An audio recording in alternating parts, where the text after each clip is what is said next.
The great white shark is a magnificent ocean predator that has long captivated and frightened people. Marine ecosystems depend on these apex predators, renowned for their size, strength, and accuracy. Nevertheless, they are also accountable for the majority of documented shark attacks on people, which are frequently unintentional encounters rather than intentional threats. Despite their terrifying reputation, great white sharks are threatened by overfishing and habitat loss. It is essential to comprehend their behavior and the importance of maintaining the delicate balance of marine life and lessening conflicts between humans and sharks. Here are 6 stories. The Vanguard, a 78-foot marine research vessel, drifted in the choppy waters off the coast of Gansbaai, South Africa, in the winter of 2021. Known as the Great White Shark Capital of the world, Gansbaai's waters were infamous for their dense population of apex predators, drawn by seals and rich marine biodiversity. The research team aboard the Vanguard had spent weeks collecting data on fish migration patterns, unaware that the ocean beneath them concealed something far more menacing than their research subjects. The crew, led by Captain Alistair Hayes, comprised 11 other men, each skilled in navigation, marine biology, or deep-sea fishing.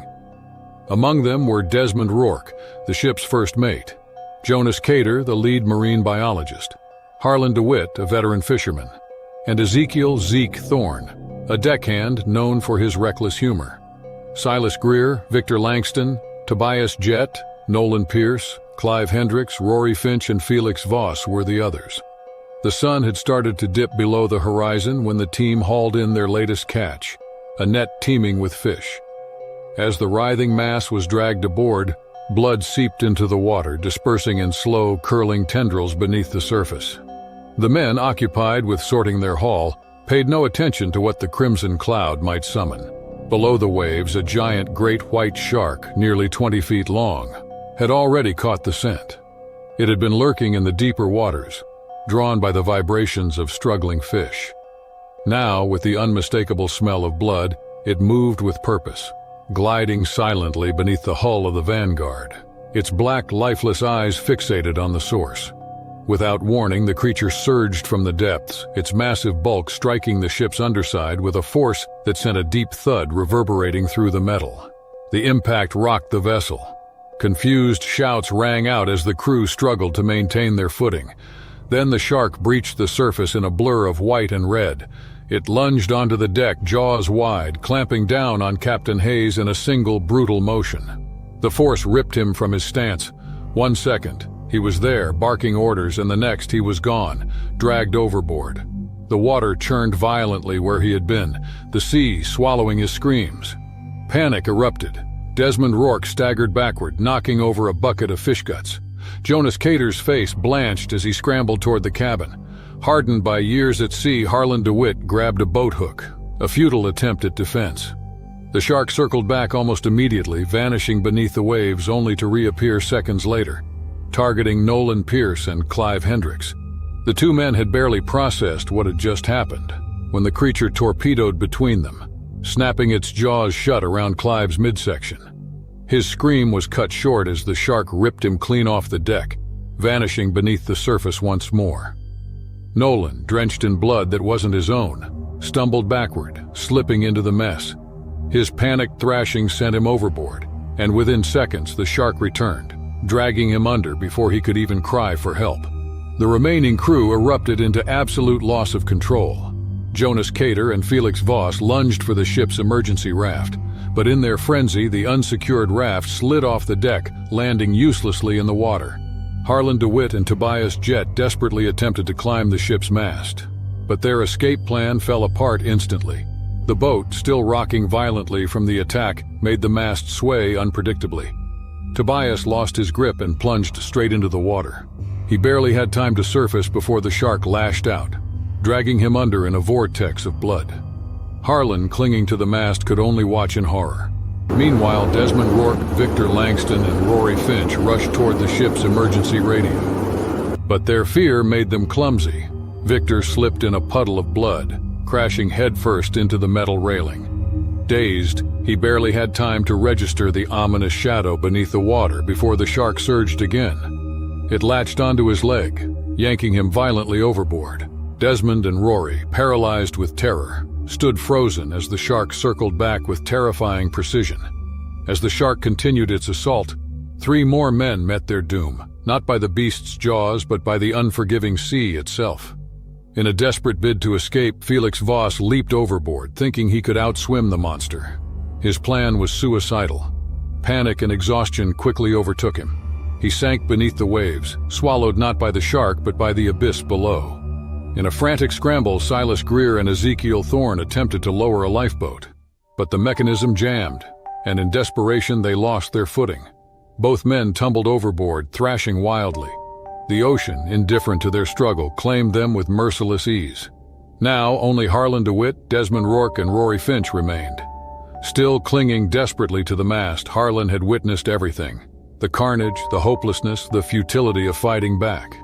Below, Desmond and Rory stood frozen near the cabin, the radio now forgotten. Then the shark made its final move. It launched onto the deck one last time, its massive jaws snapping at anything in its path. Desmond was the first to go, his body disappearing instantly as the shark clamped down, dragging him over the edge.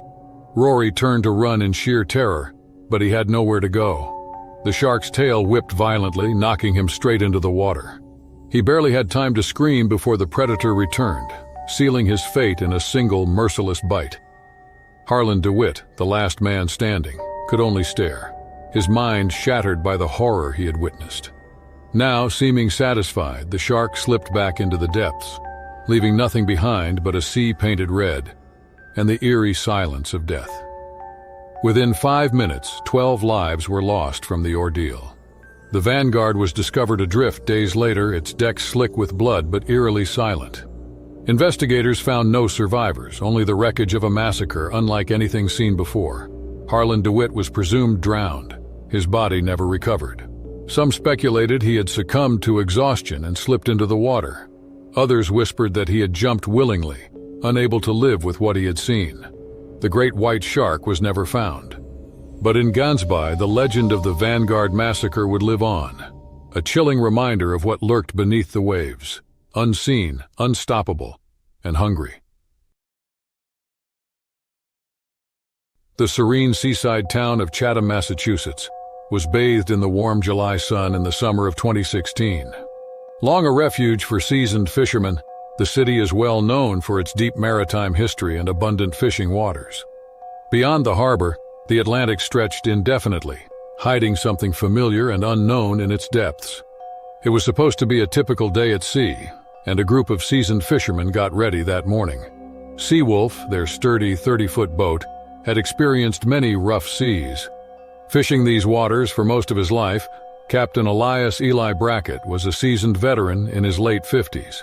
He was accompanied by his longtime friends and fellow crew members, including Tobias Toby Wexler, the youngest member of the group but no stranger to the sea, Desmond Pike, a burly, no-nonsense deckhand, and Jonas Jojo Calloway, a lean man with a sharp wit.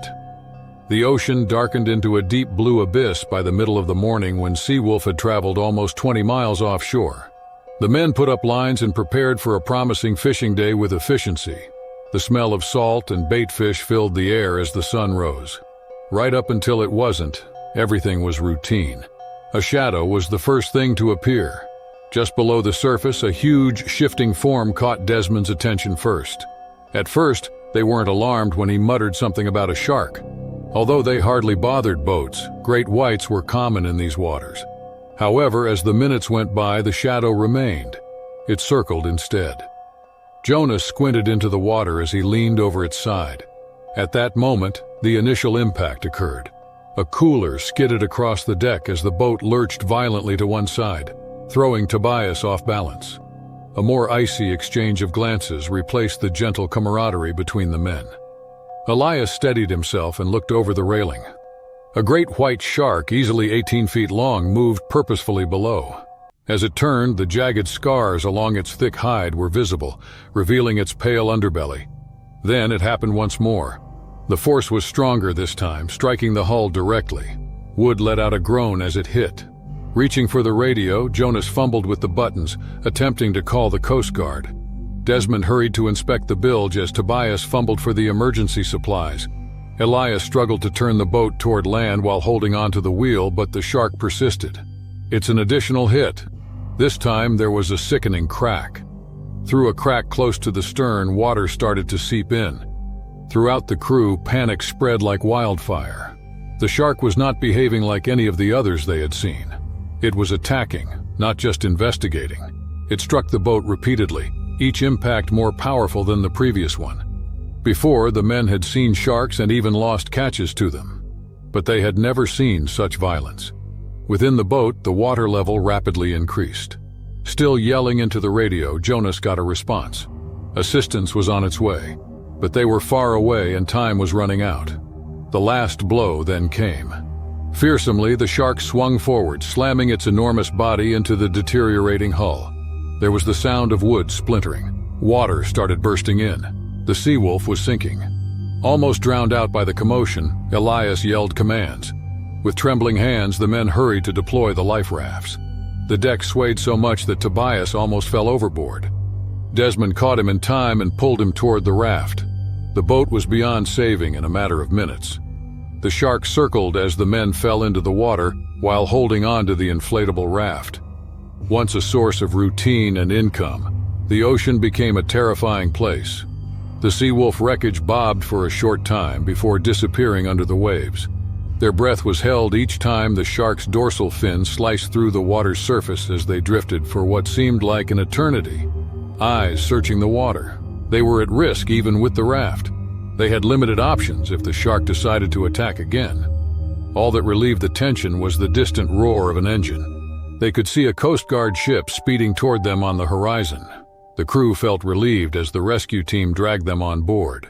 The image of the great white still circling, seemingly waiting for them to return, persisted even after they were safely rescued.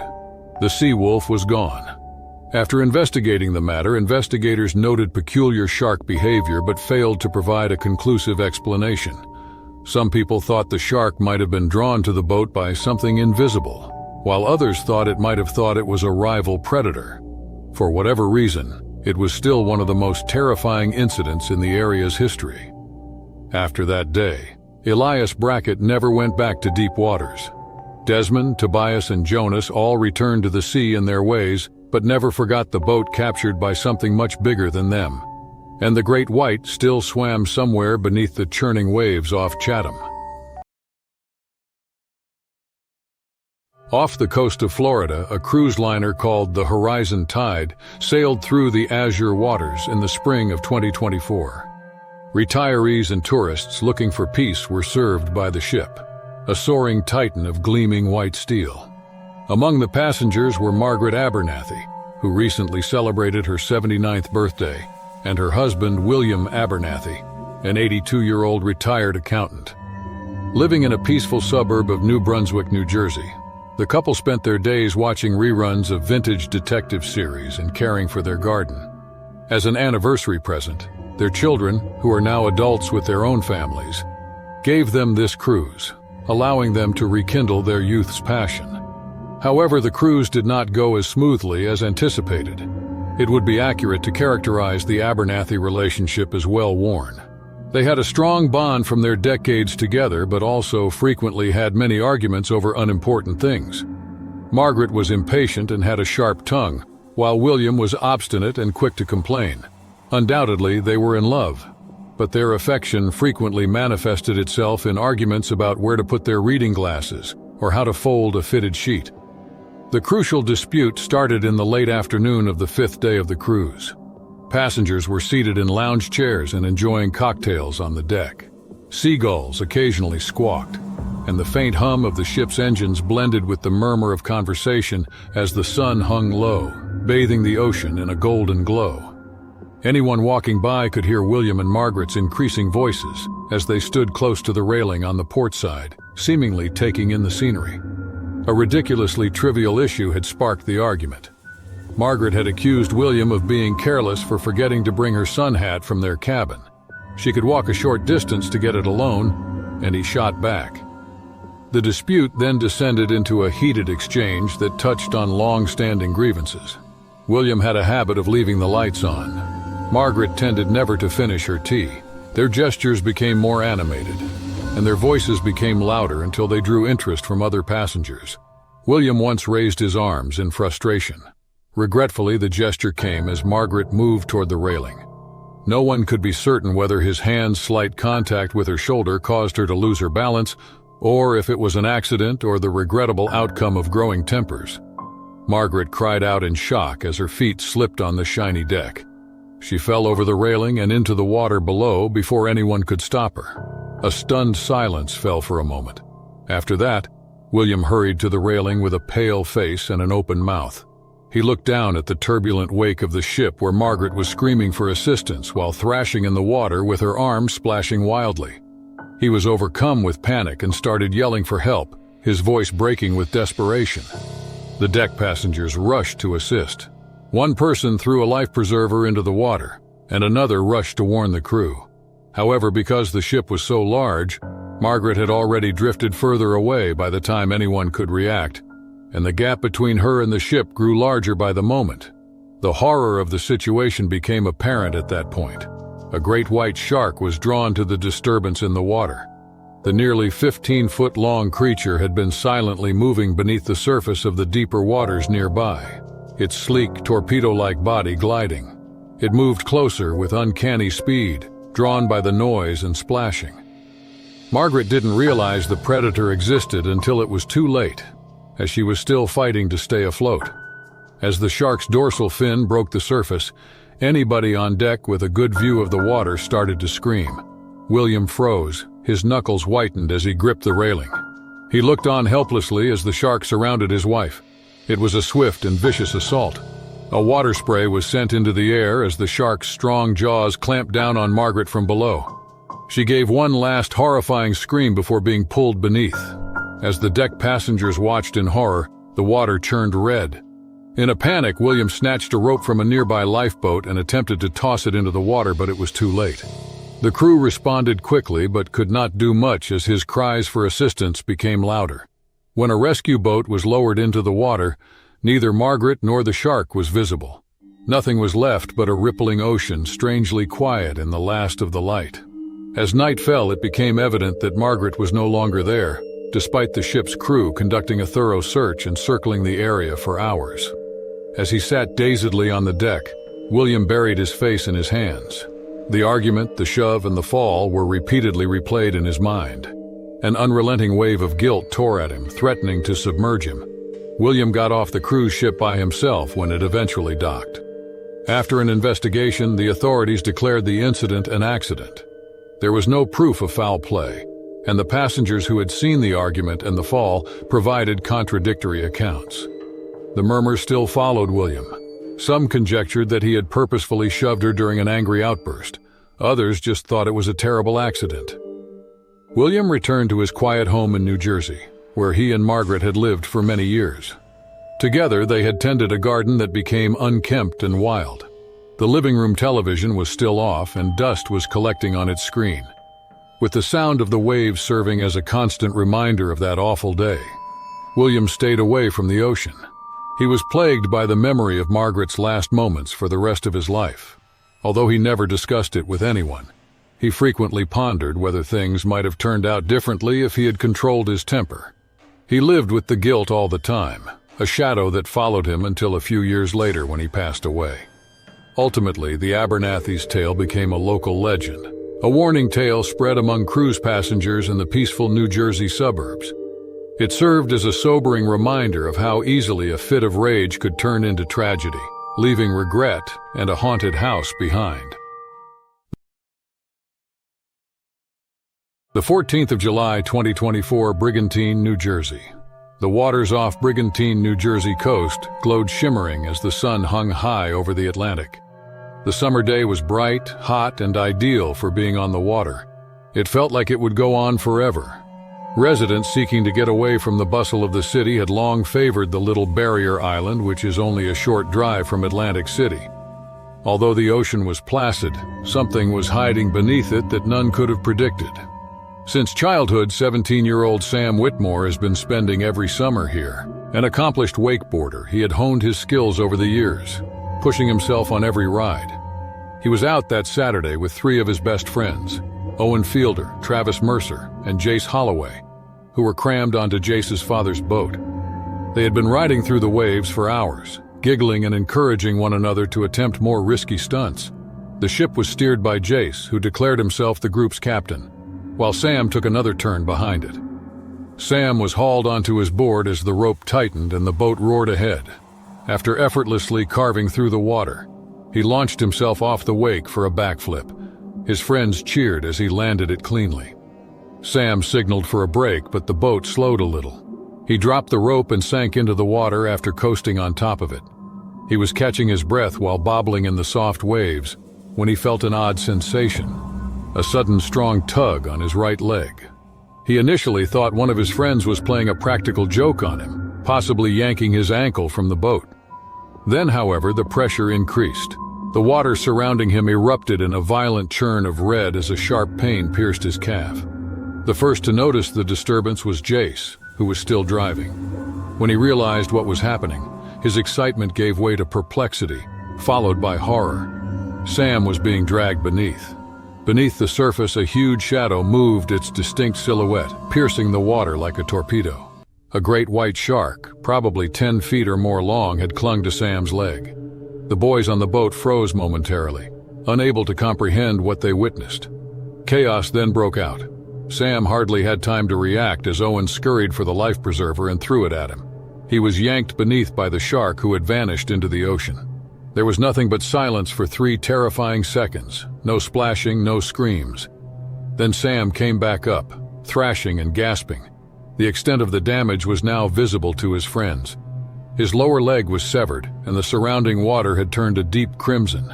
In an attempt to get closer, Jace steered the boat forward.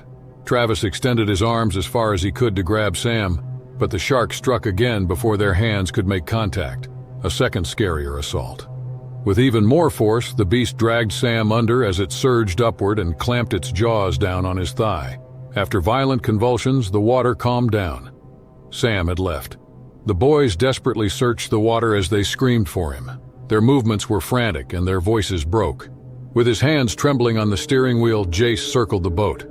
Sam's body reappeared a few agonizing moments later, but he remained still. He was seized by Travis and Owen, who then dragged him onto the rear of the boat. He had a pale face and wide, shocked eyes. The damage was devastating. The flesh was ripped apart, and his leg was hardly whole. Screaming for him to stay awake, they pressed down on the wound, causing blood to pool on the deck. Jace struggled to call 911 on his phone, but his hands were bloody and wet from the sea. His voice was hardly audible when he eventually got through. The dispatcher said that help was on its way, but they all knew in their hearts that it wouldn't arrive quickly enough. Sam's breath became labored. Once desperately clutching Owen's wrist, his hands gradually became limp. In just a few minutes, his body failed him despite their repeated pleas for him to wait. Nothing could be done by the time the Coast Guard got there. The word got out very soon. It was unprecedented to have a shark attack kill someone in the middle of summer off the coast of New Jersey. Residents were in disbelief. Theories abound. Did the shark get attracted to the boat by the vibrations of the engine? Had the unusually warm waters attracted larger predators nearer to the coast? Authorities warned water sports participants to exercise caution right away. Shark tracking operations stepped up, and beach patrols expanded. According to expert speculation, the shark may have been hunting fish close to the coast during its prolonged presence there. Sam Whitmore's passing rocked the wakeboarding community. The wakeboarding community grieved one of its own, and his school hosted a memorial service. Because they were still in pain, his friends hardly ever talked about that day. Jace never again used the boat. For weeks, the ocean seemed different, more menacing and less welcoming. While the waters eventually returned to normal, those present that day never felt that way. Panama Beach, situated along Florida's Gulf Coast, was a popular destination for locals and visitors in 2017. The beach had been a well-liked vacation spot for many years because of its immaculate sand and azure waters. The region is a favorite among divers and marine enthusiasts, due to its rich marine biodiversity. Nonetheless, several shark species, including the notorious bull shark, infamous for its erratic behavior and closeness to shallow waters, were found in the Gulf's warm waters.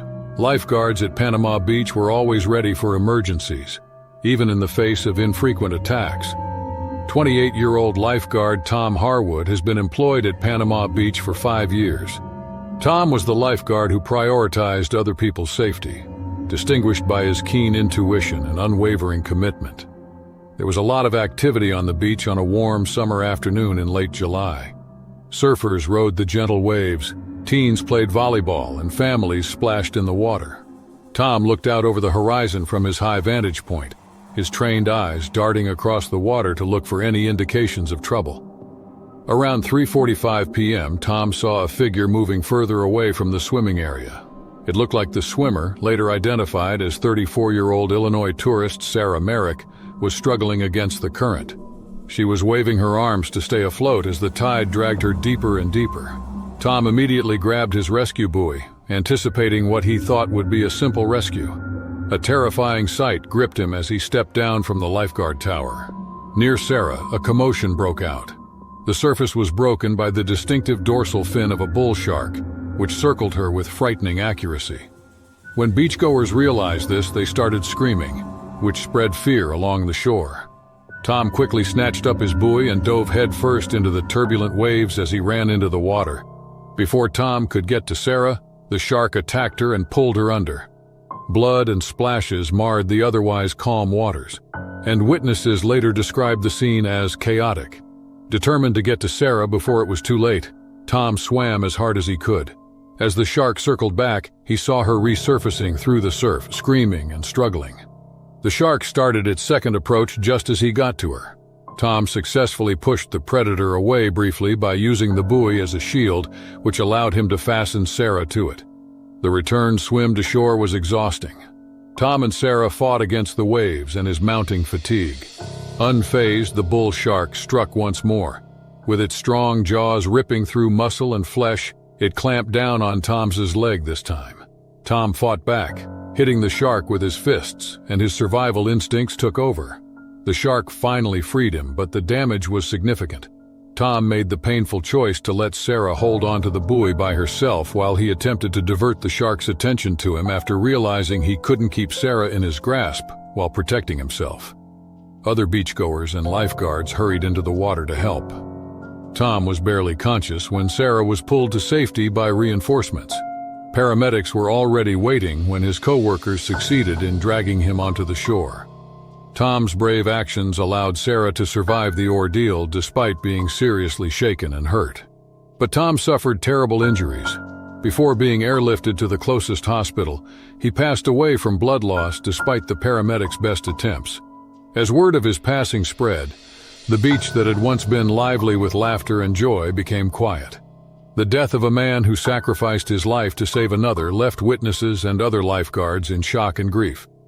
The incident had far-reaching effects outside of Panama Beach. His story garnered national attention, and media outlets hailed Tom Harwood as a hero. A memorial was built at Panama Beach to honor his bravery, and candlelight vigils were held.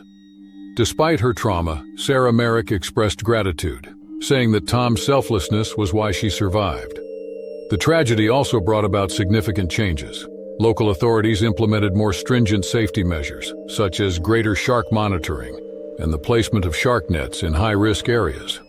Lifeguards were also trained more extensively to deal with shark-related emergencies, and public awareness campaigns informed beachgoers about how to reduce risks in shark-prone areas.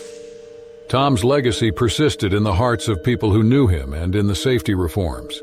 His co-workers frequently spoke of his bravery and unwavering dedication to his work.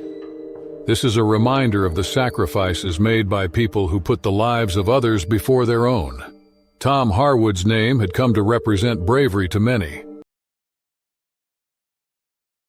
In 2023, Ponta Malongane was a remote beach on Mozambique's coast, tucked away along the Indian Ocean. The region was a hidden gem for those who dared to brave its isolation, and was well known among experienced surfers for its unspoiled waters and waves. Cozy Bay, 15-20 kilometers away, was the nearest outpost for supplies and medical assistance. Despite its natural beauty, there was a sense of danger in the area. Local fishermen say shark sightings have increased due to changing prey patterns and warming ocean currents. However, thrill-seeking surfers who prioritized adrenaline over caution rarely heeded these warnings. Chris Denslow, a 32-year-old Australian surfing enthusiast from Perth, learned about Ponta Malongane through an internet forum. In the surfing community, Chris was well known for pursuing the world's most difficult waves and seeking out the unknown and hazardous. During his journey to Ponta Malongane, he encountered twisting dirt roads surrounded by thick coastal forests with sporadic ocean views. His journey was accompanied by the cries of distant seabirds and the heavy humidity in the air. When he arrived at the beach, the sun had risen high enough to give the turquoise waves a golden glow. Chris looked around contentedly. The waves crested at the ideal height for an exhilarating ride, and the swell was ideal. He entered the water after getting dressed and fastening his leash to his ankle. The morning went without incident. Chris carved through the water with practiced ease, catching wave after wave. The only noises were the surf crashing and the wind's sporadic whistle. The beach remained deserted as the hours passed, strengthening his sense that he had found a paradise that only he knew existed. Fatigue started to set in by noon. Chris paddled back to shore, took a break on the beach, and refueled with granola bars and water. However, the allure of the waves was too great to ignore for long. He went out again, determined to catch one last perfect wave. Chris paddled farther than he had all day in search of the bigger swells forming beyond the break as the sun was starting to set. The only sound that broke the surface of the deep crystalline blue water was the steady rise and fall of the waves. Then he sensed a slight change beneath him. He first thought it was a figment of his imagination. He saw a shadow moving below as he repositioned himself on the board. It was enormous and glided with a spooky elegance. Chris's heart began to race. Knowing that panic could make him look more like prey, he maintained his composure. He moved deliberately as he paddled slowly. However, the shadow, a great white shark's distinctive silhouette, was already in the air. When it struck with terrifying speed, Chris was thrown into the water, launching at the board's underside. He surfaced, confused and struggling to breathe, only to discover the shark was already getting closer. With its strong jaws, the beast, estimated to be 18 feet long, clamped down on his right leg. Chris's body erupted in pain as he struggled for his independence. He had studied the shark's snout in safety classes, so he kicked and punched at it. It gave him a brief moment of relief, but it was short-lived. As the shark circled back, it bit his lower torso once more, causing the water to churn with blood. Chris's cries reverberated throughout the deserted beach, being carried away by the waves and wind. Back on shore, Joaquim Nummo, a local fisherman, had just brought in his small wooden boat. A man in his late 50s with weathered skin, Joaquim was always careful. He had heard stories about increased shark activity, but he never ventured beyond the shallows. He immediately sounded the alarm when he saw Chris struggling in the distance, shouting and waving his arms at a group of divers farther down the coast. However, there was not enough time and the distance was too great. Despite the overwhelming odds, Chris persisted in fighting his survival instincts taking over. He could partially use his board as a barrier between himself and the shark by climbing back onto it. However, the blood loss had adverse effects. His vision blurred and his movements became slow. The shark circled again, its dorsal fin slicing through the water like a knife. Chris knew he needed to move fast. He mustered the last of his strength and paddled toward the coast, making a tremendous effort with each stroke. Chris had fallen unconscious by the time Joaquim and the divers arrived at him. Their hands were covered in blood as they dragged his lifeless body onto the boat. Joaquim yelled at the others to apply pressure to the wounds as he guided the ship toward the closest hospitals. However, the damage was significant, and the journey was lengthy. Chris passed away from his wounds before they could get to Cozy Bay despite their best efforts. Later, his body was returned to the beach, where a few surfers and local officials assembled in shock and disbelief. Locally and globally, the word of the attack spread swiftly. The close-knit and incredibly connected surfing community felt the loss of one of their own. Discussions concerning the dangers of surfing in isolated locations and the increasing frequency of shark encounters in the Indian Ocean were rekindled by Chris's passing. As sharks were being driven closer to the coast in pursuit of food, marine biologists cited overfishing and climate change as contributing factors. While some argued that the ocean's natural hazards were part of its appeal, others demanded stronger laws and safety precautions. Joaquim became a surprising local hero in Kosi Bay. His prompt action was hailed as a demonstration of human bravery and compassion, even though it was ultimately insufficient to save Chris. However, the events of that day haunted Joaquim himself. He couldn't get rid of the vision of Chris's bloody body and the murky waters where it had all happened, so he stayed away from the beach for weeks.